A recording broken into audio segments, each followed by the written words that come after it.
Hey, Hello. how are Hi. you? Good. How are you doing? Good, good. I'm Excellent. excited to record today. Yeah, absolutely. Just adjusting some things. Awesome. Can you hear me okay? Yeah, Sound quality's all right? yeah. How about on my end? Yeah, it sounds beautiful. Okay, good. I don't normally have my mic this close, like whenever I'm doing counseling sessions. It's usually a little bit further away. So I'm like, can you hear me like breathing? Like, what else can you hear, That's funny. I've thought about using my microphone for sessions. I just don't know why I haven't. Um, Yeah, yeah. it's a good idea, though.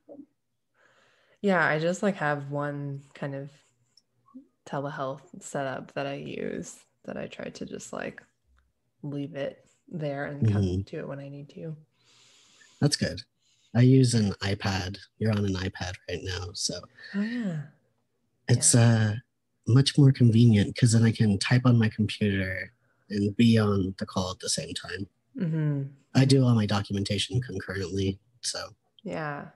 That's interesting. That's not a I feel like not a super like common thing. common thing to do. Yeah. I find that clients actually appreciate it. Huh. They Yeah. feel like I'm paying attention because, Yeah. I'm typing something. So I haven't come across a person yet who has an issue with it. So, Yeah. I mean, if I think about it, it's like a way to signal that you're listening and like mhm. that you're noting like key points almost. Yeah, Yeah. Very cool. which is interesting, right? Using technology to show that you're listening. Yeah. Yeah. I mean, technology is part of our lives now and part of our communication. So, I know, especially now. yeah, Um, absolutely. well, did you have any questions before we get started today? How long are we planning to kind of record today? I was curious. So typically the podcast has been for anywhere from 30 minutes to like an hour, 15 minutes. Really, as long as we get through the questions, I don't care. Mm-hmm. Okay, so kind of flexible. Yeah, totally flexible. Awesome. And then are you going to kind of explain? Are you still going with the whole next question is kind of part like built into the structure of Yeah, the yeah. episode? So, Cool. so if you don't want to answer a question, just say next question. Awesome. Um, I haven't had it happen yet, which makes me think maybe I should revise my questions, but Mm-hmm, mm-hmm. Well, I was thinking about it. I was like, well, I want to like put one in there just to be like, just to kind of have, I don't know, be cute, I guess, just Mhm. like put it into the episode if that's something that, Yeah. you're wanting to kind of base some of the content around. What's the question? Oh, I was just gonna like basically pick one. I mean, it could be Okay. that you ask something that I do actually want to say next question on, but I might sneak one in there. Okay. If that's All okay. right. All right. Of course. Of course. Um, yeah, that's totally welcome. And the questions are just kind of a guide. Mm-hmm. Um, Yeah, I prefer to keep it more conversational because I will obsess over like how to answer a question if I'm given enough time. I'm like, oh, I want to be perfect about it. So, don't we all? Well, I love this topic. I'm a huge fan. I think a lot of people are going to want to listen to it. I can think of a handful of clients, of my own clients, that I'm going to have listened to it. So oh, I that's think good. it'll draw a lot of interest. I hope so. Yeah, I certainly love talking about it and building my career around it. So I'm always happy to talk about these topics. It sounds like you've done a good job for yourself too. Yeah, probably. I would say I've had so. clients tell me, "Oh, there's this therapist down south that works with people who are gamers." No And way. yeah, one of my clients just said so the other day, and I was like, "Oh my gosh, you're talking about Julia. I'm interviewing her this week." That's so cool. Yeah. Yeah, I'm constantly kind of a little bit in denial about the access that I've gotten to the specifically like the geek therapist world. Mm-hmm. I've done panels at PAX South, Nice. PAX Online more recently, at South by Southwest, and I'm kind of just like, that's not me though. That's like some other person in those So moments. imposter syndrome. Absolutely. Yeah. Yeah. Yeah. Well, that's really cool that you've been on those panels. Yeah. Yeah. It's been really fun to do them. I really enjoy that way of communicating information and having Yeah. conversations. And good marketing for you too. And good marketing. Yeah. Yeah. It's not one of the more direct marketing things Yeah. that you can do. I mean, not too many people are gonna reach out to you directly after a panel and be like, I saw your panel and now I want to be your client, but it happens. Cool, cool. Well, anything else that you had questions on or wanted to talk about before we get started? I don't think so. I think do you actually, now that I think about it, I've just done some podcasts where they have like a signal if you need to like take a break or something like that. I don't know if you had something like that in place or I don't. If you need to take a break, just pause at the end of what you want to say, and then that gives us a clean break, and then we can take a break if you want. Yeah, maybe I'll even like signal since we can see each other like 1 second. Yeah. Okay, cool. And what I'll do right now to get us started is I'm gonna pause, and then I'm just gonna go through the introduction, and then we can get started. Awesome. And it's Stamman, right?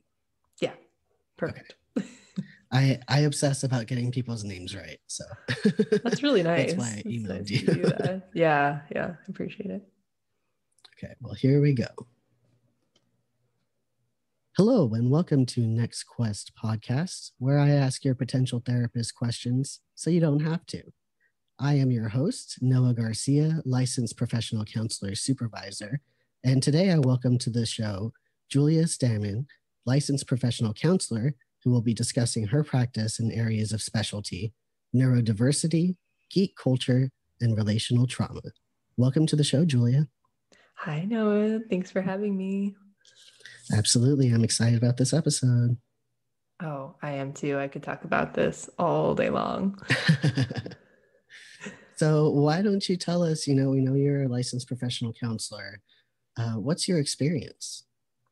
Sure. Yeah. So I just graduated in 2016. So I'm fairly fresh on the scene. And my experience includes working in settings like university counseling centers. I've worked at 2 different nonprofits. One was mostly focused on art therapy in Fort Worth. Cool. And then the other is a place in Austin who is a place where people can go who are survivors of domestic violence and sexual assault. So I worked on the hotline there, and I also did counseling there.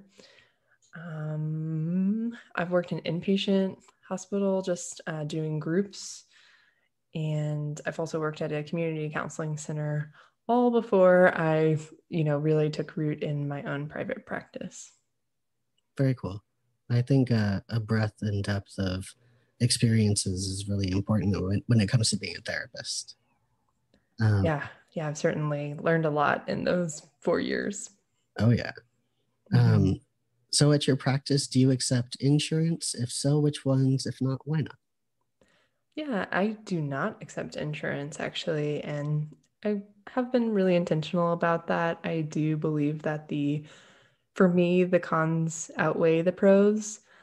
So, I don't like things like session limits and required diagnoses and, some of the other limitations of going through insurance panels.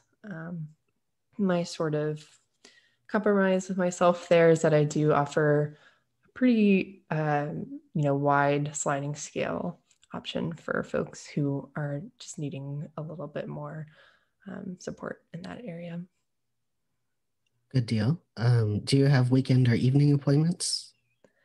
Yeah, I work evenings. I do not work weekends anymore. I've worked weekends most of my working life, and so that was kind of something that I wanted to give myself, is the gift of having an actual weekend. Nice. That's a good thing. Mhm. Is being a therapist your first career? If not, what was? Yeah, so I started out in the service industry, and so first career, yes, yeah, first serious career. Gotcha. Okay. What drew you to being a therapist? Ooh, so this is where I can say the next question. Oh, yeah. I'm gonna use it. I want to use the next question. All right. Well, tell us a little bit about yourself. Like, what do you do for fun? And, let us get to know you a little bit. Okay, yeah, myself as in not a counselor self. Yeah. Okay, yeah. So, I am an avid reader of graphic novels, mostly the non-superhero type.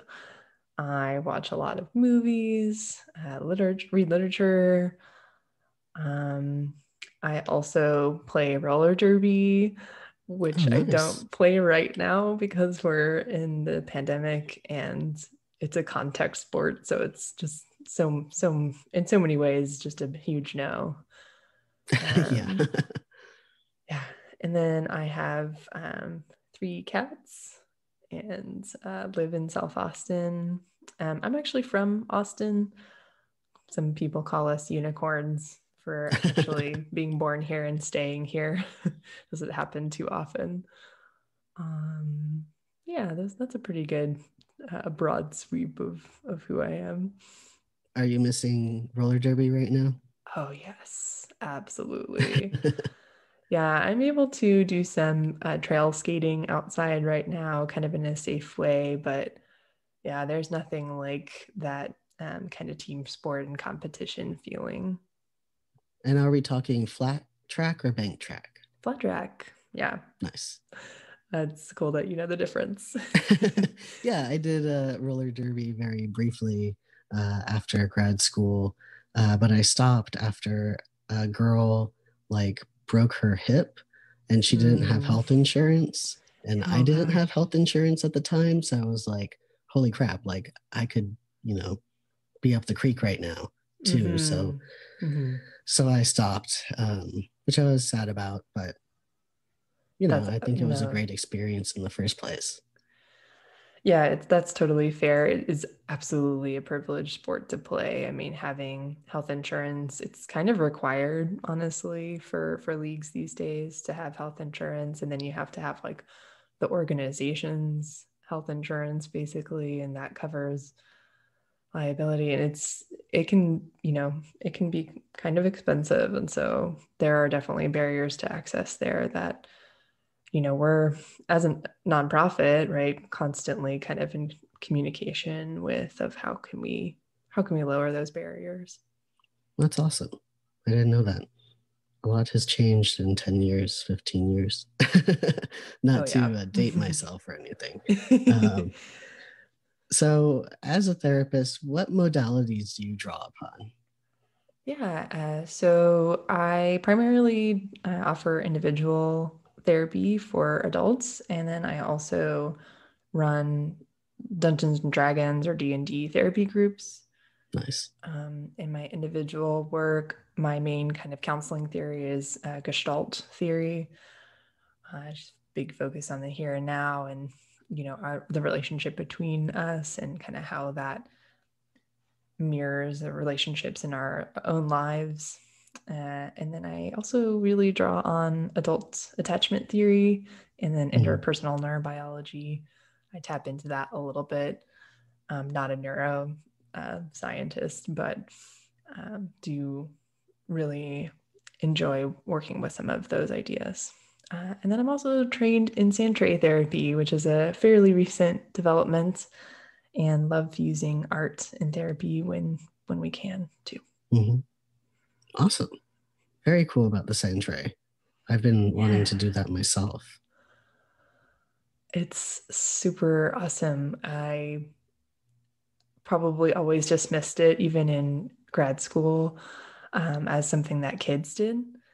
And I'm not really sure what changed my mind there, but at some point, some part of me was like, you know what, let's look at that again, and wanted to kind of look at some of those nonverbal approaches or interventions in therapy, as opposed to talk therapy, and looked into sand tray, and it's surprisingly really powerful for adults. I've experienced it on my end of just the metaphor and imagery, and even the connection, like body connection to the sand and picking up the objects, and like, oh, it's just so dreamy. I'm not able to use it right now because I'm all telehealth, and so there's a bit of longing as I talk about it right now. But I think can it's understand super cool. that. Yeah, no, I mean, I think that sand tray can especially be helpful for like some inner child work type of stuff too. Mm-hmm, mm-hmm. And just, it's a different way of expression. It's so cool. It is. Yeah. I mean, nonverbal child, there's a direct connection there, right? Like before we were able to use words and have those kind of explicit memories of, something happened from A to B kind of a thing. Yeah. So talking about neurodiversity, geek culture, and relational trauma, for those who aren't familiar with the term, what is neurodiversity and how is it characterized? Yeah. So neurodiversity is basically just referring to, it's kind of like a positive or affirming or empowering way to refer to, things like ADHD and the autism spectrum, different ways of thinking, basically. And I like the term neurodiversity because it has kind of this quality, for me anyway, it has this quality of like strengths based, that we're different as humans. We have different ways of thinking versus it being like a disorder, if that makes sense. Yeah. I read something recently. It was like, basically in summation, that autism is a completely different operating system. Mm-hmm. Mm-hmm. And I think that's a helpful way to conceptualize it. Absolutely. I love computer metaphors. They make so much sense for our brains. Yeah. Yeah. Different operating system. It's not a right way and a wrong way of being, although it can often feel that way and have that impact because we live in a neurotypical world where everything from our education to our social relationships to our, careers and dreams and everything under the sun, like our culture is modeled after like kind of a neurotypical way of thought and of being. Mm-hmm. Which I can imagine can be pretty isolative at times. Mm-hmm. Mm-hmm. Yeah, isolating, and I think a big one is internalizing those beliefs from our society and from our cultures that there's something wrong with you, because you think differently, and kind of, what is it like decoupling, like untethering that kind of internalization is sometimes a part of the work that I help people do. That sounds like some pretty important work. Yeah, it feels like it, in those moments for sure. So tell me and our listeners about geek culture. What makes somebody a geek and what sorts of things does being a geek entail? Yeah, I'm so not qualified to answer that question. Like, I don't know who is, like, who has that expertise. Or how might somebody self-identify, you know, like. Yeah, well, I mean, honestly, I think that's key, that being a geek. Hi, I'm one. Being a geek means self-identifying as one. To me, Mhm, that's kind of the most important part is, do you want to self-identify with that? Do you mhm, want to be kind of associated with the community and put that label on it so that others can find you, or so that it becomes a part of your identity? So I don't think there's any real threshold. I mean, I say that, but I also know that there are literally quizzes online that you can take that are like, am I a geek? You know? And I just like totally reject those because I just don't think that has any merit, if that yeah, makes no, I sense. totally understand that. um what about geek culture? Can you speak to that? Yeah. I don't know. I feel like it's kind of along similar lines, but I would say, just off the top of my head, that geek culture, like if I had to define it, would be centered around some kind of interest or hobby or activity, um, something that, you know, and I even hesitate to say like something niche, because with superhero movies, it's really not niche. It's really kind of Hmm. entered popular culture, and so um, it's almost kind of hard to define that. I'd be interested to see if others have taken a stab at that. What do you think? I'm kind of curious. I don't know. I think the word that comes to my head is like fantasy. Uh-huh. You know, I think, at least from what I've seen, what I know about geeks and geek culture, a lot of it centers around things that have to do with fantasy, like D&D, for example. Mm-hmm. Um, you know, and like the superhero movies. You know, just kind of,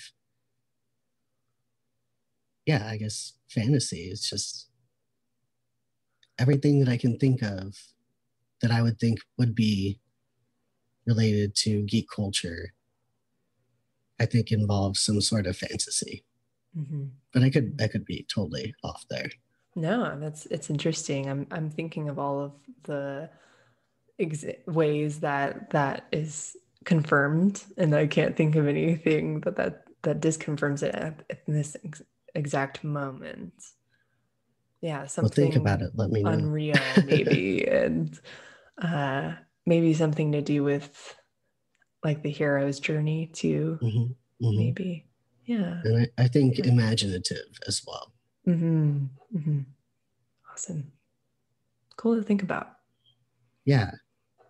And I wish that I could have like an interview with, you know, ask a panel of geeks a question, you know, Mm-hmm. maybe in the future we'll look into Absolutely. that. Yeah, we would all probably have different thoughts on that Oh, same for sure. question. Mm-hmm.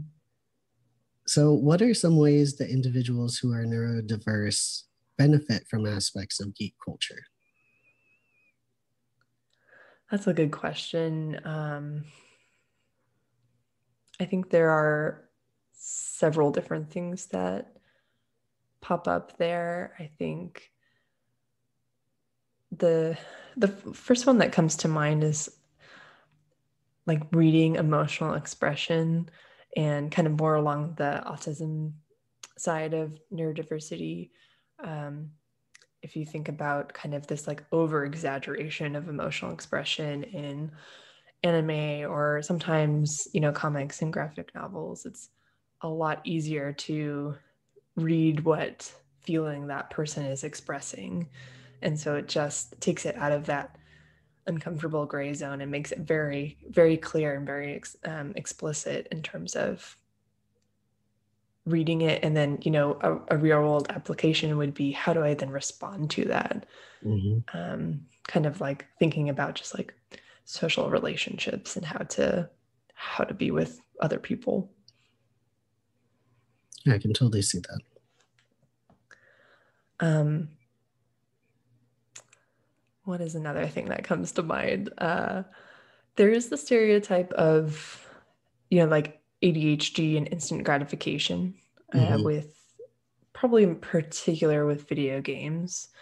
There's something really appealing about, having that kind of like dopamine rush of every step of the way, that you're doing the right thing, you're on the right track, on the right track to like your goals and achievements. You have the like sounds and the colors and the like excitement following every step. It's clearly rewarded, which is something that's just doesn't really happen, at least in the adult world. And like leveling up. Mm-hmm. Mm-hmm. Yeah, I think that's something that a lot of people will just talk about casually, like in metaphor of like leveling up in their lives, even in their adult lives. Yeah, I think that's kind of a cool like metaphor for things.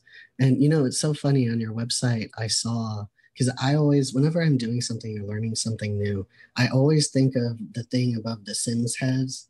Mm-hmm. What is it? Does it have a name? Like the bars of Yeah, how far you've gone and learning something. yeah.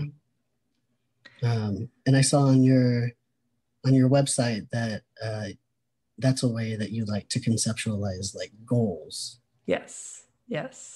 Yeah, I couldn't think of the name either because I always call them Sims bubbles, but that's kind of doesn't really narrow it down, but that's in my head how I refer to them. Yes, I have a chart of Sims bubbles where I have different areas of learning that I want to be constantly, keeping up with, up to date, almost like CE style, right? Mm-hmm. Watching different things, listening to different podcasts, reading, having different trainings or experiences. Yeah, I lay it all out on a piece of paper, and I love that. yeah, yeah, super super nerdy, but it's almost on the line of gamification of goals, right? Like, Yeah, how can I create that reward for myself as I'm, uh, reading, like diving into this book that maybe part of me doesn't really want to read, but mm-hmm. another part of me wants to continue my education and knowledge. I like that. I like gamification of goals and that entire concept, and how we can take aspects of games and apply that to meeting goals and um, like you said, meeting kind of that need for instant gratification. Mm-hmm. Mm-hmm. Yeah. Yeah, and instant gratification and like rewards too. I Mm-hmm. think there's a lesson there, even if you take it outside of the geek context of, if I do something, do you cross off the to-do list, right? Like, have you that kind of well, okay, it's two things. It's one, it's that reward of crossing off something on your to-do list, but then it's also, have you made a like I've already done list, Mm-hmm. right? And kind of like reminding yourself of all of the things that you have done in this past week or month versus all of the things that you have to do that are coming up. So Mm-hmm. I like that. I have a book. Actually, it's right here. This is all to-do list. This whole oh book. no. You can see. Ooh, daunting. Yeah, but it's how I stay organized. If it's not in there, I am not doing it. Mm-hmm. So, and then I was thinking about The Sims and how I had to, well, I've been clean from Sims now for about 10 years. Okay. I had a serious addiction to it. I would, it was just constant. I didn't want to do anything else. And it was so fun, but It got to a point where my schoolwork wasn't getting done. And that's really when those sorts of things become a problem, right? Is when it impacts like occupational or otherwise functional aspects. So I love Sims. Can't play it because it'll suck me in, but I totally loved the way that you conceptualized the meeting goals utilizing that. So yeah. Yeah, I mean, Sims, oh, I have a special place in my heart for Sims 2, because also not specifically Sims 2, but yeah, there's just so many, it is fantasy, but it's so close to real life that, yeah, it just almost meets similar needs while you're like, if you're, having your sim learn something new, it I'm sure it kind of lights up those same kind of areas in the brain. And man, it's a shame that you haven't been able to play it for 10 years because it's gotten a little bit of an upgrade, right? Like it's a little bit more diverse right now, which is great. And there's some different opportunities there, but no, it's bad. Don't go back there. It's evil.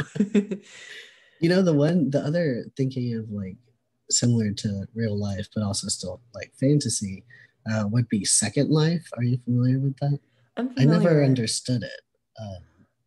Yeah, I never played it myself. I would assume that it's very similar to Sims, though. Cool. Am I making it up that there was some kind of multiplayer aspect of Second Life too, where you could kind of some community layer there? Yeah. Yeah. I think that's was what a lot of the pull was for people with it. Yeah. So previously, oh, sorry. Well, there was one other thing that came up as we're talking is the kind of like intersection of neurodiversity and geek culture is this idea of like structure and roles. I've kind of said at times it's nice for somebody with social anxiety to go into this group setting where like, okay, we're doing a thing, like we are playing this game, or like board game night, or we're doing this, like we're watching this specific movie. There's something very comforting about knowing what the structure of that situation is, that I think kind of overlaps with autism. And then if you like look into the structure of the game itself, whatever game it is, it's going to have rules. That's what makes it a game. Right. And so if you zoom into the actual game, it kind of meets the needs of the like stereotypical like inner chaos world of somebody with ADHD. Yeah, is like part of them is needing that structure. So that was just the other thought I had with that intersection. Cool. Well, previously on an episode of the podcast, Adam McDonald and I had talked about attachment and the different styles.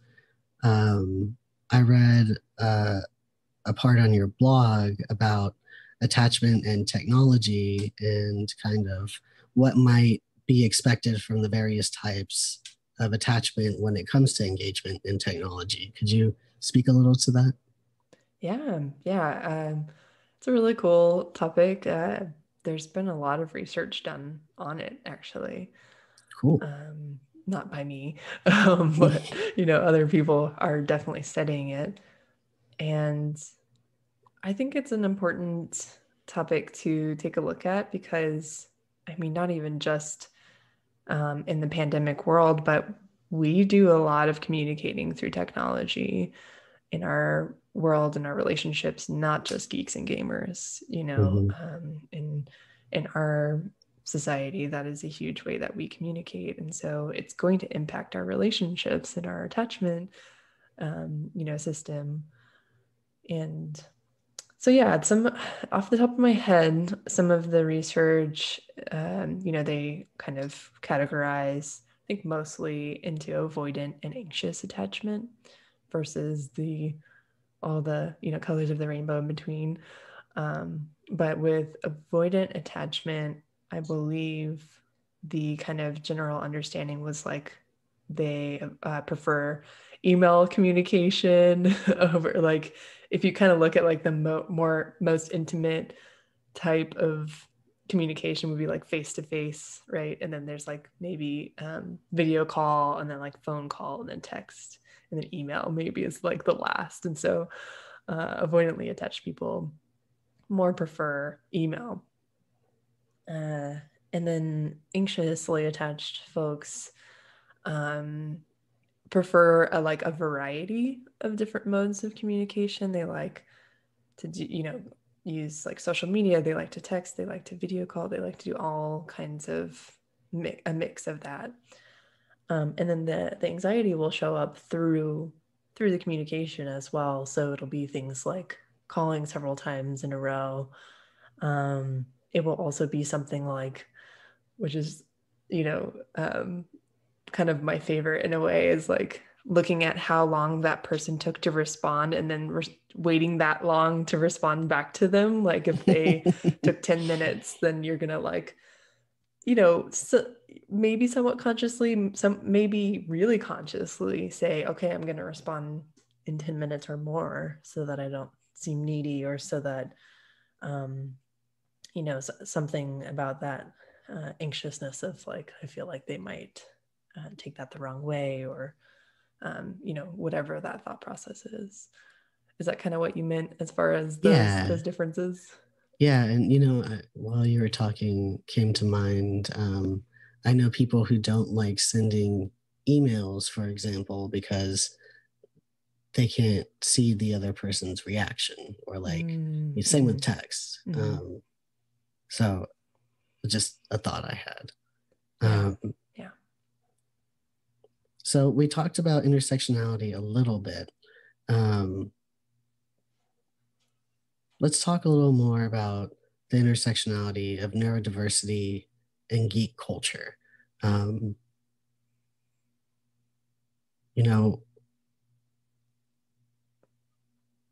Where do you think, or what do you think causes that intersectionality? Yeah, I think, all of the things we kind of talked about earlier, I think definitely fall into that line for me. But when you said kind of like almost the direction of like how those intersections meet, I think about the possible commonality of being outside the norm, the being outside the norm for the identities, right? Geek, gamer, and then outside the norm in terms of like how we think, and in the kind of more of the neurodiverse way.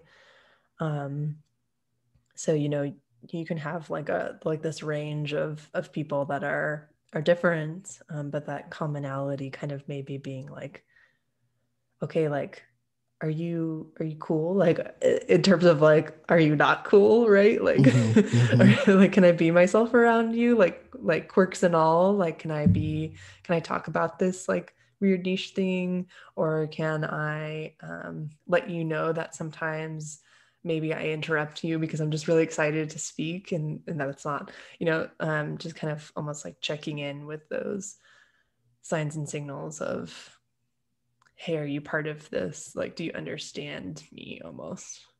Yeah, I can see that. How about the intersectionality of neurodiversity and relational trauma? Yeah, I would say what comes to mind is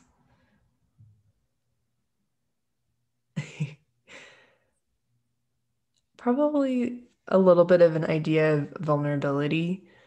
I think about, in particular, social relationships, peer relationships.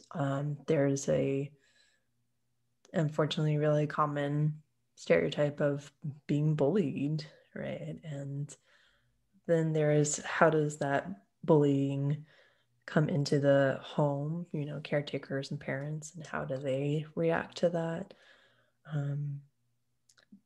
But, you know, I think with relational trauma, it doesn't discriminate necessarily. I think there's a vulnerability, but it's also not because that person is neurodiverse that they're being abused, right? Right. Have relational trauma. How about geek culture and relational trauma? Would you say there's some sort of intersectionality or relationship between the two?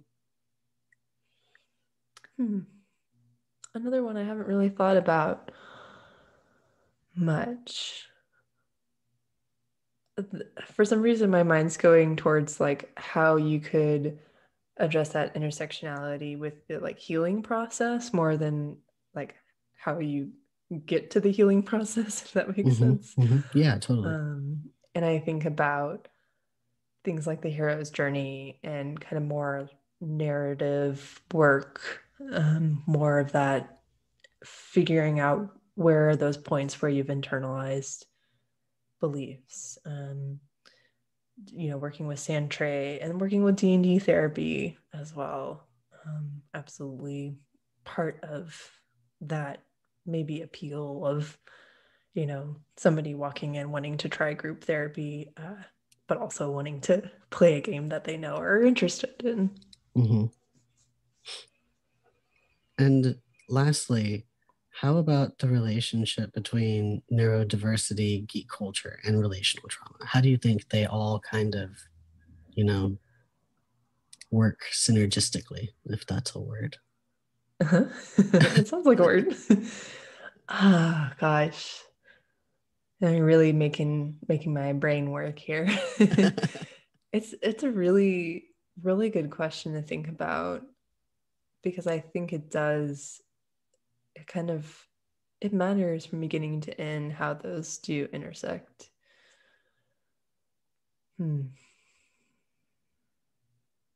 So many things go through my head. Oh yeah.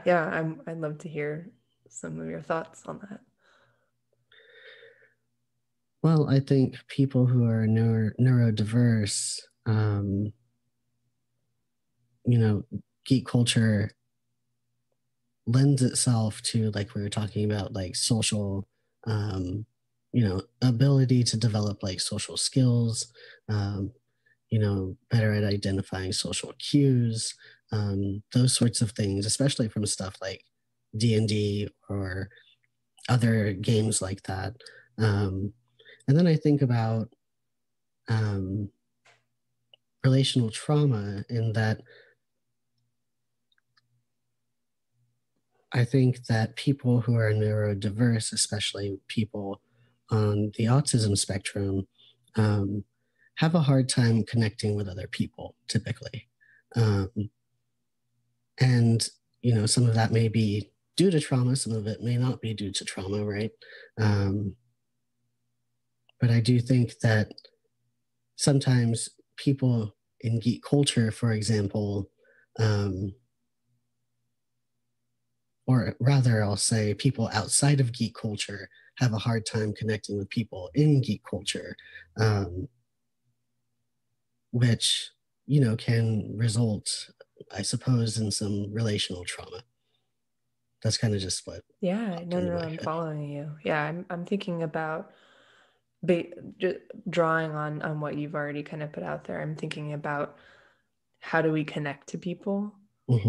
Like how do we kind of using those social skills, right? Like how do we find commonalities, common ground, common interests, and that somebody who's autistic in the geek community may be able to lead with that, and that's authentically them, and it works for the other person too, and so it can be kind of this safe harbor for somebody to be themselves, to explore being themselves. And where the relational trauma fits in there may be like almost outside of that safe bubble for the most part. It's not totally safe in the bubble either, right? even though I wish it was. Yeah. Yeah. Why do you think community is so important in geek culture? I think community is important for everybody, just kind of as a blanket statement. I think it's really important for our mental health, honestly. But I think with geeks, geek is maybe even like born out of like having that niche interest or having the fantasy element, as we were talking about earlier, like some kind of subculture that you're part of. And so I think historically we've received a lot of judgment and like at times bullying, have been looked down on or locked into these like beliefs from others that were like immature or like need to grow out of it. So I feel like knowing that there are others that are out there that are just as into, whatever you are that brings you like joy and creativity and engagement from like the same or similar topics, that's really important to combat that internalized shame that we have about ourselves, who we are, what we're interested in. And when I think about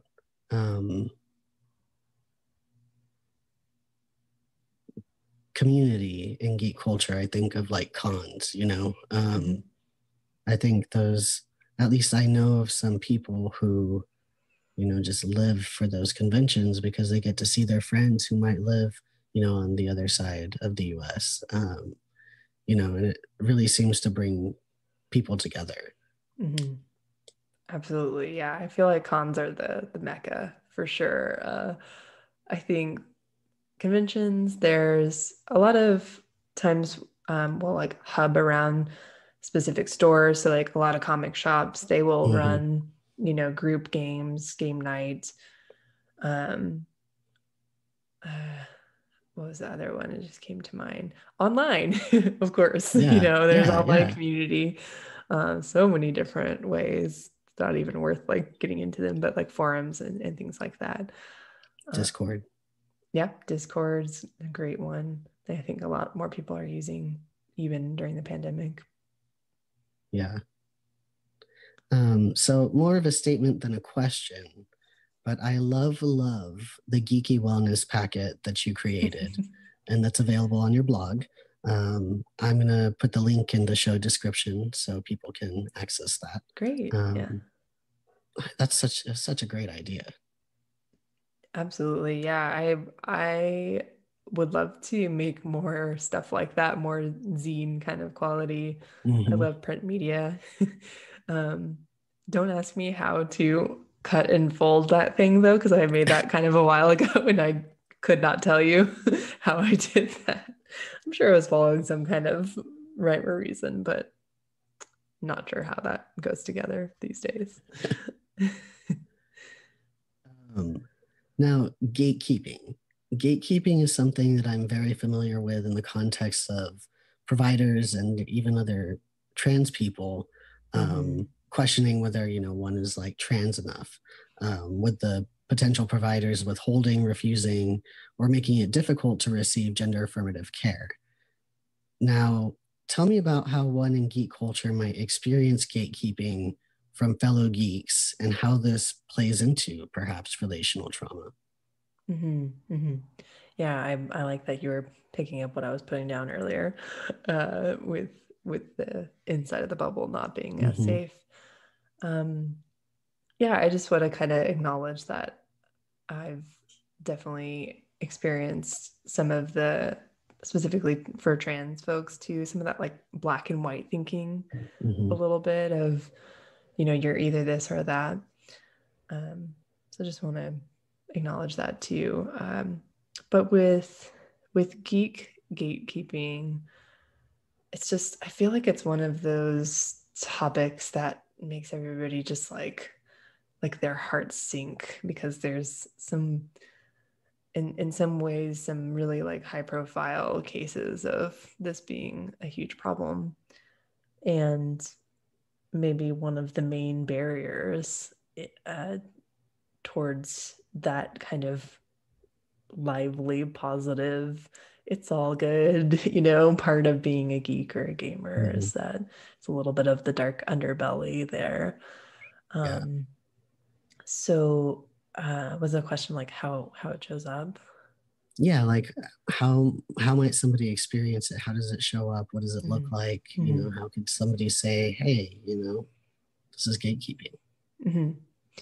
Yeah, I think probably the two main ways that come to mind are, one of them is like interest related or like fandom related, kind of questioning how much you know about something, and or even taste, right? Like, do you like a certain era of Star Wars more than another era? And if you do, then you're not actually a Star Wars fan, right? So I think it's questions maybe of like, oh, like, have you read this specific issue, or like, what do you know about like this manga or like this author? And if you don't, and especially for somebody whose memory isn't great with names, I'm definitely speaking from personal experience, it's me. It's almost like you have to have a really great memory for names and things like that in order to be considered a geek sometimes. I think that's where, excuse me, that's where neurodiversity might come into play a little bit. Absolutely. Yeah. Memory, how memory is affected in our brains, different like cognitive processing, and it's, I love my friends that are walking encyclopedias, like walking libraries, who just seem to know all of those, names, authors, episode numbers, and what's in those issues, or just that kind of like catalog memory is really cool, because I don't have to Google it. I could just ask my friend. But that's not me, and that's not everybody who's part of this culture. It doesn't have to be. But I think it's something that people either consciously or unconsciously look out for. They're like, oh, do they actually know about this kind of stuff? And if they don't, then they're not actually a geek or actually a gamer. So like the second part of that is identity, right? Like, oh, you're not a geek because XYZ, or you're not a gamer because XYZ. And, for me, again, personally, one way that it showed up kind of in the intersection of therapy and geek too was when I decided to switch to I want to focus on drawing in geeks, gamers, and misfits. The sort of common joke was like, oh, like you just want to like counsel your partner because my partner is a geek and gamer, right? But it was like kind of completely ignoring the fact that like I was at all of those D&D games too, right? Like I was also a nerd and a gamer. And so that's kind of one of those intersections of gender and gaming as well, as how seriously are you taken if, your gender doesn't fit into, cis man gamer. What would you say are some common misconceptions about neurodiversity and geek culture? Misconceptions. Huh. The biggest one that comes to mind off the bat with neurodiversity is that, specifically with people with autism, there's this misconception that they don't have empathy, but often they have a huge amount of empathy and have more trouble regulating that kind of emotion, and how to take that in and how to process it and how to like stay in relational connection while that's happening. With geek culture, I think almost what we were kind of named earlier, that it's becoming more and more like popular culture. And so it's not as much of a niche as maybe people think. Like if you've played a mobile game, what is the really popular one? Like Candy Crush. Yeah, if you played Candy Crush, like in some respects, like you're a gamer, like you're playing games, right? So just kind of like putting us in that one category just doesn't really fit. It's a lot more nuanced and pervasive than people think.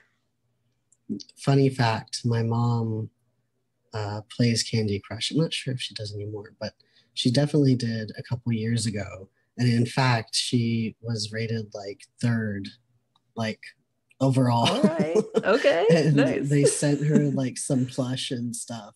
Oh my goodness. Yeah. That's awesome. So I need to tell my mom she's a gamer. Yes, right. It's like a little, like, I'm picturing like a greeting card that's just like, guess what? You like open up, you're a gamer. Surprise. That's funny. Okay.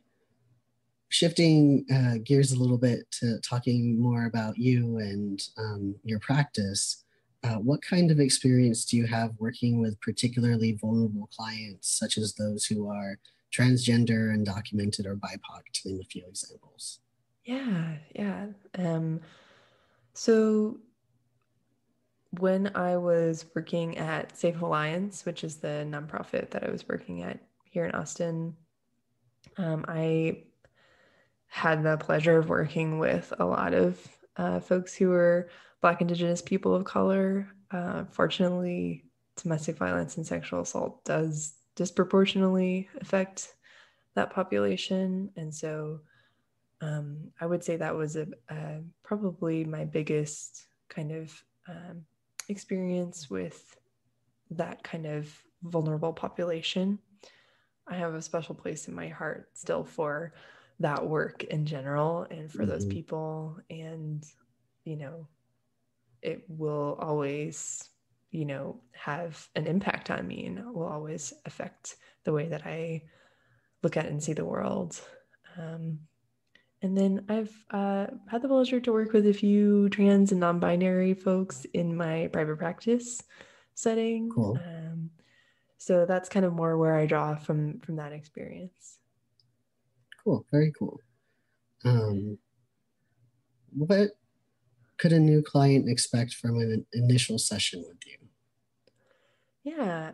So I do offer free 30-minute consultations just to kind of get a feel for how we might work together and make time for like logistical questions. And so that would be our first kind of contact together. Right now they're online, but or through video, but typically they would be in person. And once we've like gotten through that, I'll send a big paperwork packet and I make as much time as people need during our first session to cover what's in the paperwork, not only just sort of the policies, but also how it was to fill out the kind of more history taking part of it. I don't typically ask for a like verbal history necessarily in those first sessions. I like to kind of meet people where they're at as far as what's presently going on. And then as things come up, we will go towards the past. And it's kind of intentional because I've definitely been on the side where like we start out and it's like intense history gathering and it can be really overwhelming to do that with like this person that you don't know yet. So I tried to kind of keep it a little bit more loose and natural. How would you say your clients would describe or experience you? Yeah, I will draw from what I remember them saying of me, in various points, which is a lot of people say that I'm really easy to talk to and that I'm warm and authentic. I think most people would say that we focus a lot on like emotional expression and exploration. And yeah, I think that's a pretty safe to say that I've gotten that specific feedback. Now, are you a therapist who will laugh or cry with your clients? Everybody has a different answer for this and different reasons as to why or why not. Really interesting. I can't wait to listen to the other episodes to listen in. Yeah. I will absolutely laugh and cry with my clients. Mm-hmm.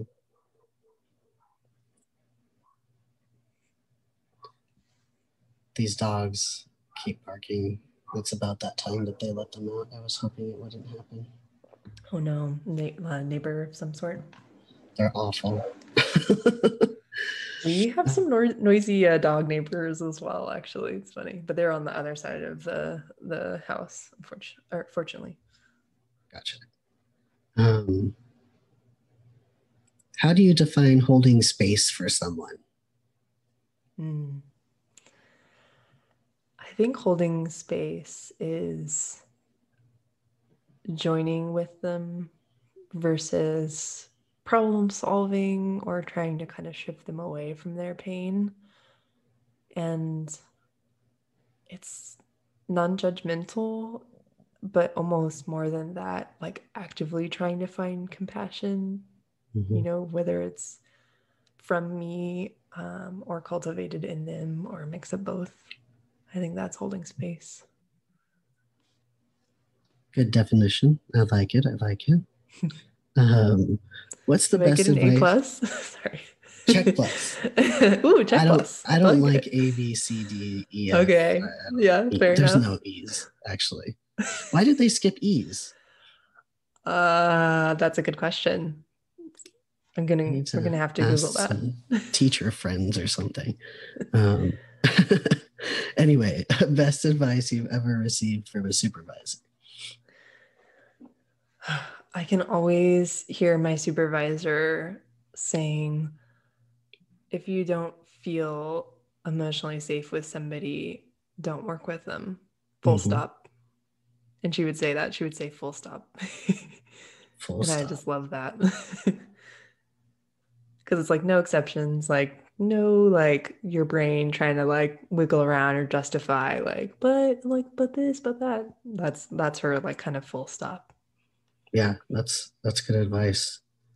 What would you say you've personally learned about yourself and or the world through your practice? Oh, that's just so many things. It's a whole episode in and of itself, probably. I think more recently I've been learning and feeling a lot that sense of that we're all kind of joined together, that we have a lot in common, a lot more in common than maybe we typically think about. And that we can almost like join each other in suffering, and also in the ways that we come back together and connect. Got it. What do you do to take care of yourself? During the pandemic or pre-pandemic? Give us a little taste. A little different. Yeah. So roller derby has been a big one pre-pandemic. As I mentioned, we're on hiatus right now, but I do try to do some other things that kind of involve mind-body connection. So whether that is roller skating or doing like yin yoga, things that kind of sync that up and where I can find balance there. And I do have like a meditation practice that I try to keep up with. I try to stay connected with people, with my friends. And we do like, I play my own, casual D&D games and, engage in those different, fantasy play scenarios. That's awesome. Would you say you self-identify as a geek? Yes, absolutely. Nice. Yeah. How would you define happiness? Next question. Okay. What is the most embarrassing moment you have had as a clinician? Embarrassing moments. Plural. Anytime I just can't hold it and I have to go to the bathroom in the middle of session. It's happened multiple times. That's the worst when that happens. It's, it's like you can always reframe it as like, I was listening to my body and I went ahead and, took care of my body in that moment. But at the end of the day, it's just kind of embarrassing. Yeah. I don't think it's that bad. I mean, I have clients get up and go to the bathroom in the middle of session sometimes. I think it's a matter of how we perceive it versus how other people perceive it, right? If we say that it's embarrassing, well, it's embarrassing, right? But if we normalize it, then it's not so bad. It's true. Yeah. If it wasn't like a social norm almost, it wouldn't even be something that would register as embarrassing. Right. Yeah. Right. Next question, maybe even more vulnerable. I don't know if I'm going to get a next question on it or not. Okay. Are you in therapy or have you ever been in therapy? Yeah. This isn't a next question for me at all. I am in therapy and have been for a while. And I do believe in the kind of model or belief of kind of pretty much constantly being in therapy.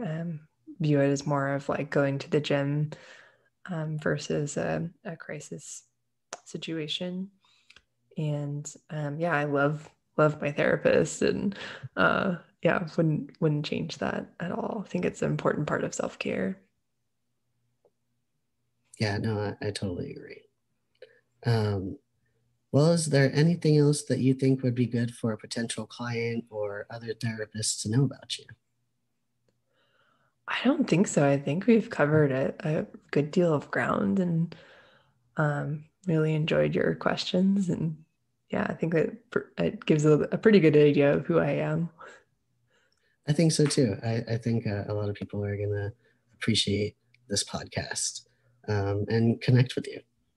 I hope so. Yeah, I love connecting with people and kind of just providing a little example of how it's okay to be a geek and be a professional at the same time. Yeah. Yeah. And before I forget, and before we end here, what is your webpage address? Oh, yeah. It is just my first and last name. So it's www.juliastamman.com. Awesome. Well, thanks so much for being on the show, Julia. Thanks for having me. Awesome. Yay. That was really fun. Yeah, I had fun. I'm like, I could talk about this forever. I do. I really like your questions. They're really, you could tell that you did research, like you went to my blogs and like kind of developed some, I love the intersectionality questions. I'm like, yes, I need to like think about that a little bit more. Like want to do my own kind of research and reflection on that. I like those a lot. Yeah, I do research for every podcast. Yeah. Yeah. Which is a lot to manage when I'm seeing 40 clients. Oh no. Oh no. Oh my gosh. Yeah, I think you had mentioned like you're full and then you're also doing this. And I was like, oh boy. Like, I don't know how you're doing it. Yeah, I don't know either. Yeah, you're like, I'm just in a dream. Wake up on the other side. Like I did that. Sometimes it feels like that. Yeah. I feel that often. How are the other recordings going? Are they going okay? Good. Yeah, no, I've enjoyed everyone so far. Nice. Everybody has been pretty vulnerable. I think that it's been a lot of interesting material for people. And actually, I've referred some of my clients to the podcasts. Mm-hmm. Like, you know, we've talked about attachment in therapy, for example. So I Yeah. refer them Yeah. to the attachment podcast that I did. Mm-hmm. Or even people who have, you know, chronic invisible illness. I did a Mm-hmm. episode on that. So it's kind of interesting using my own podcast as a tool with my clients. Absolutely. Yeah. I would be like, wait, what did I say in that one? Like, but it's like, well, it's already out there. So Yeah, no, there's some things that I've said that I'm like, why did I say that? That's not even true. Like, oh yeah. like in the last Totally. episode, we talked about crying with the clients. Mm-hmm. And I said something, I was just trying to get her to admit that maybe she'd done it before. But I was like, Okay, yeah, it was I've like cried with clients before. But I just tend to play devil's advocate like yeah. all the time. Mm-hmm. So it happens, and I'm like, why did I say that? Now people are gonna think that I like inappropriately cry with my clients all the time or something.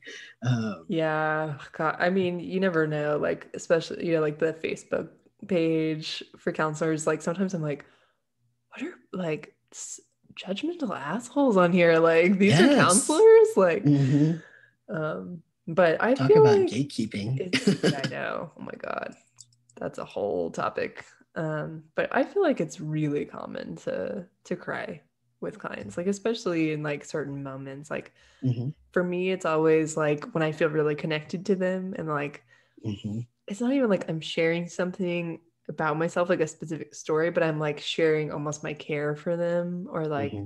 feel like I care about them like really intense. Like those are the moments that make me cry. I don't know. Mm-hmm. I feel like Yeah, I everybody mean, has different ones.